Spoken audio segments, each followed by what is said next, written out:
నమస్తే టీవీ4 తెలుగు న్యూస్ కి స్వాగతం. సంగారెడ్డి పట్టణంలోని ఓ ప్రైవేట్ ఫంక్షన్ హాల్లో కేపీఎస్ బలపరిచిన నాయకుడు కొత్తగొల్ల చంద్రశేఖర్ పులి గుర్తుకు ఓటు వేయాలని కార్మిక సంఘాలతో సమావేశ కార్యక్రమాన్ని నిర్వహించారు. ఉద్యోగ భద్రత కేపీఎస్ మొదటి లక్ష్యం. కార్మికులకు ఎలాంటి పని ఒత్తిడి లేకుండా చూడడం కేపీఎస్ లక్ష్యం. కార్మికులపైన యాజమాన్యం వేధింపులను అరికట్టడం కేపీఎస్ తోనే సాధ్యం.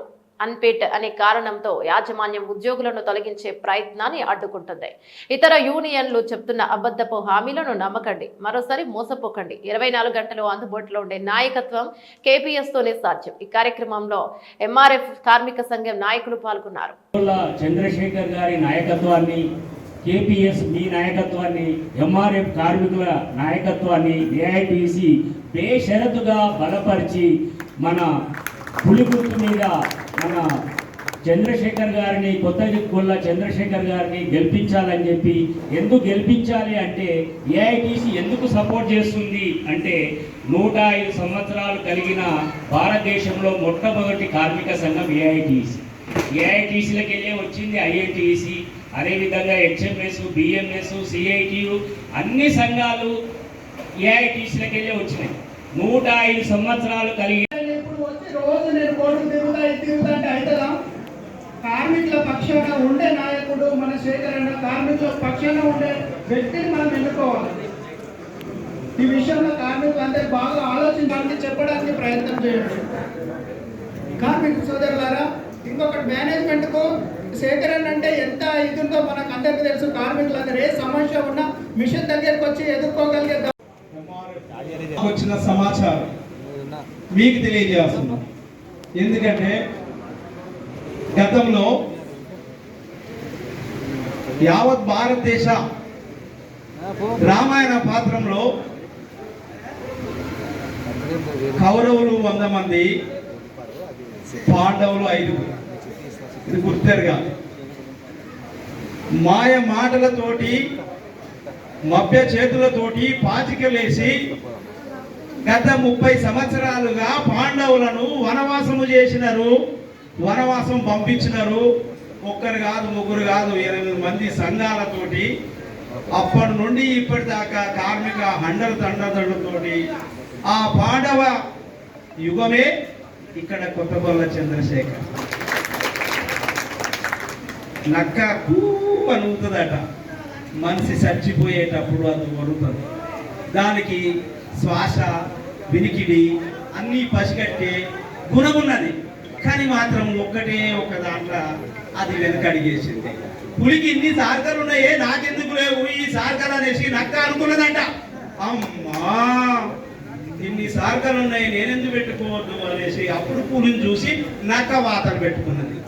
అట్లాగా నక్క గుణం కలిగిన ఈ సంఘాలు పులిని చూసి తట్టుకుంటాయా అని మిమ్మల్ని అందరినీ నేను అడుగుతున్నాను. అని ప్రెసిడెంట్ ఉండడు, యూనియన్ ఉండదు, ఏముండదు. నీ పదవి కాలం అయిపోతుంది. నువ్వు పదవి కాలం అయిపోయిన తర్వాత నీతో ఎందుకు చర్చ జరుపుతుంది మేనేజ్మెంట్? ఉన్న యూనియన్లతో సరిగ్గా జరపలేని పరిస్థితి పరంగా పనిచేస్తే భయంకరమైన నష్టం ఏర్పడిపోతుంది. ఎందుకంటే మనం ఆల్రెడీ మన సమయము రిటైర్మెంట్ దగ్గరకు వచ్చిన కార్మికులు అధిక సంఖ్యలో ఉన్నారు.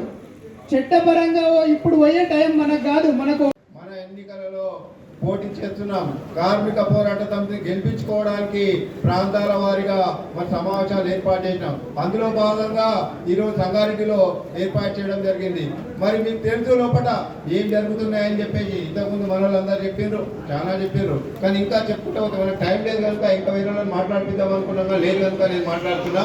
మరి మీకు మన దగ్గర ఉన్నాయి, గతంలో 11 యూనియన్లు రిజిస్ట్రేషన్ ఉన్నాయి. ముఖ్యంగా మీరు అందరూ గమనించండి. 11 ఎందుకు చేస్తున్నారంటే మరి వాళ్ళంతా మరి పోటీ చేయడానికే కాదు, ఎవరు వండుకోవడానికే మరి వాళ్ళు రిజిస్ట్రేషన్ చేసుకున్నారు. దమ్ము లేదా, దద్దమ్మలా? మరి నిజంగా మీకు దమ్ముంటే మరి నేను కూడా ఒక కార్మికుడిని, గత 30 సంవత్సరాల నుంచి కూడా ప్రతి ఎలక్షన్లో పోటీ చేస్తున్నా. మరి మీరు నాతో పోటీ పడవచ్చు కదా. మరి కార్మికులకు ఎక్కడన్నా అన్న చెప్పిండి ఇప్పుడు ఇంతకుముందు సాయిలన్న. మరి అదే రకంగా ఏ కార్మికులకన్నా గౌరవం ఇస్తున్నారా? మరి నోటీస్ బోర్డుల కాడ చూసినారు మీరు, ఏదైతే ఫ్లెక్సీలు కట్టిర్రు, మరి 2 యూనియన్లు అయితే కార్మికునికి అసలు గుర్తింపే లేదు. అరే నాయనా, రేపు పొద్దుగాల నువ్వు ఇచ్చే మేనిఫెస్టో, రేపు వచ్చే సమస్యల మీద ఎవరిని అడగాలి? ఏ పేరు పెడతావు, ఎవరిని అడగాలి అంటే తప్పించుకో. మరి మీరే గుర్తింపు పొందాలని చెప్పేసి ఏదొచ్చినా మాకే రావాలి, ఎవడొచ్చినా మా దగ్గరికి రావాలని చెప్పేసి నిరంకుశ ధోరణితోని మరి చేస్తున్నారు మీరు. కనుక గతంలో కూడా నేను వ్యతిరేకించిన, మరి ఏదైతే మీరు ఎక్కడైతే ఫ్లెక్సీలు కడుతున్నారో ఒక్క కార్మికుని కూడా గౌరవం ఇవ్వకొచ్చారు. మీరంట ఎవడో మోనార్కంట ఈ మధ్యన ఎందుకో 8 పార్టీలు ఒకటైనాయి. మీరు చూసారు 8 పార్టీలు ఎట్లా ఒకటైనాయి అంటే పోటీ చేస్తున్నాయి. 4 ఇంతకుముందు ఉండే 11 ఇక 3 బయటి. మేము ఒక టీఎంటీ డబ్బులు అని చెప్పేసి వాళ్ళు ఒకటి పెట్టుకున్నారు. మరి ఇంకోటి ఏదైతే ఉన్నదో మరి బిఎంఎల్, మరి ఇక థియేటర్ అంటే 8 వాళ్ళు ఏమంటున్నారు. ఇక 9వ ఎవరు అంటే 9 కలుపుకున్నారు వాళ్ళు. 9వ ఎవరు అంటే మేనేజ్మెంట్. ఇక మేనేజ్మెంట్ ఈ మేనేజ్మెంట్ ఏంటంటే 9 మందిని కలిపింది. అయ్యా మీరు కులశేఖర్తో తట్టుకోరు, కేపీఎస్తో తట్టుకోరు, మీరు అందరూ ఒకటి కండి. మీరు ఇట్లయితేనే అవుతుంది, లేకపోతే మీరు గెలవరు. మీరు గెలవాలంటే ఇగో మేము చెప్పినట్టు చేయండి, మేము సహకారం చేస్తాం మీకు, మీరు చెప్పింది ఏం చెప్తే అది చేస్తామని చెప్పేసి మరి వాళ్ళు అనుకొని మరి అందరు కలుస్తున్నారు. మరి కలిసి ఇంతకుముందు చూసిండ్రు, ఇంతకుముందు ఏంటో వీళ్ళంతా ఎటువంటి వాళ్ళు మీ అందరు తెలుసు. కార్మికులకు సేవ చేసిండ్రా ఎవరన్నా? అందరు కూడా గెలిచిన వాళ్ళే. మరి 90% మంది లీడర్లు అందరూ మన కంపెనీలో ఇప్పటికీ జరిగిన ఎలక్షన్లలో 90% మంది లీడర్లు వాళ్ళ పక్కకున్నారు, కార్మికులు మన పక్కకున్నారు. మన దగ్గర ఉన్నది ఒక 5% లీడర్లు లేరు. మరి ఇక్కడ ఉన్నదంతా మన యొక్క సోదరులు అందరు ఉండి ఇప్పటిదాకా 30 ఏళ్ళ తండ్రి మీ అనుకుంటున్నాం. మరి ఇప్పుడు చెప్తున్నారు అగ్రిమెంట్ లేని టైంలో అగ్రిమెంట్ చేస్తామని చెప్తున్నారు. సిగ్గుందా అని అడిగినా ఇంతకుముందు ఇట. అయ్యా మీకు మనకు మే నుంచి మే దాకానే మనకు 2 సంవత్సరాలు ఉన్నది. మరి 2 సంవత్సరాల కాలం మే అయిపోతుంది, జూన్ అయిపోయినాక జూలై 1 నుంచి మనకు అగ్రిమెంట్ డేట్ ఉంది. నీ కాలం అయిపోయినాక ఎట్లా చేస్తాం అంటే దానికి సమాధానం ఏదో మళ్ళీ ఏమంటాడు.